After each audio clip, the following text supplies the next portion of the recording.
Nothing can be taken for granted when you get to Mars. There's a lot of things we just don't know. Space always has a way of throwing us curveballs and surprising us. I mean, until we get the data that says we're on the ground safely, I'm going to be worried that we're not going to make it. Entry, descent, and landing is often referred to as the 7 minutes of terror because it takes about 7 minutes to get from the top of the atmosphere of Mars to the ground safely.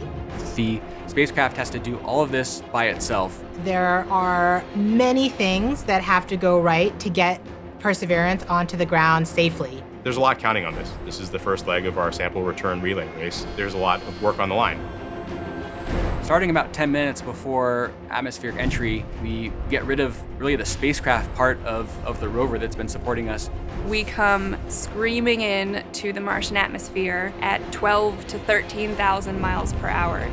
And the heat shield is what dissipates all that initial energy through friction. The vehicle will continue actually flying itself through the atmosphere. It's sort of like a transforming vehicle that went from a spacecraft, and now it's kind of like an aircraft actively guiding itself. When we're going slow enough, we deploy a parachute. It's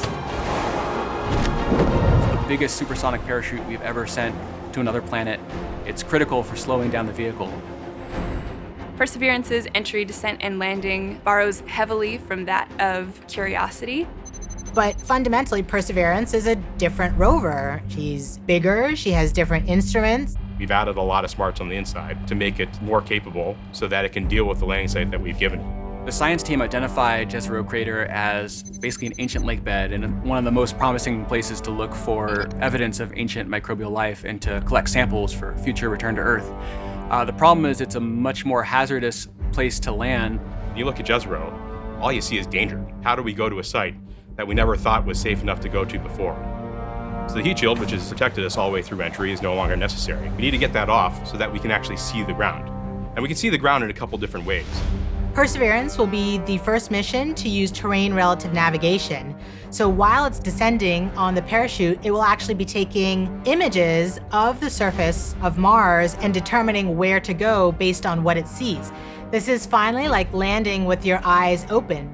Having this new technology really allows Perseverance to land in much more challenging terrain than Curiosity or any previous Mars mission could. Amongst the rocks and the craters and the cliffs, these things are hazardous to the rover, but these are the things that are interesting to the scientists.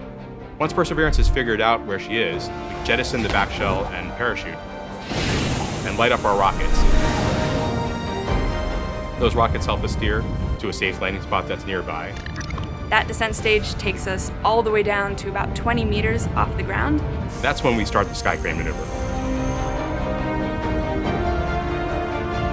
And once the rover has hit the ground, the descent stage will cut loose from the rover and fly away to a safe distance. Surviving that 7 minutes is really just the beginning for Perseverance. Its job, right, being the first leg of sample return, to go look for those signs of past life on Mars. All that can't start until we get Perseverance safely to the ground. And then that's when the real mission begins.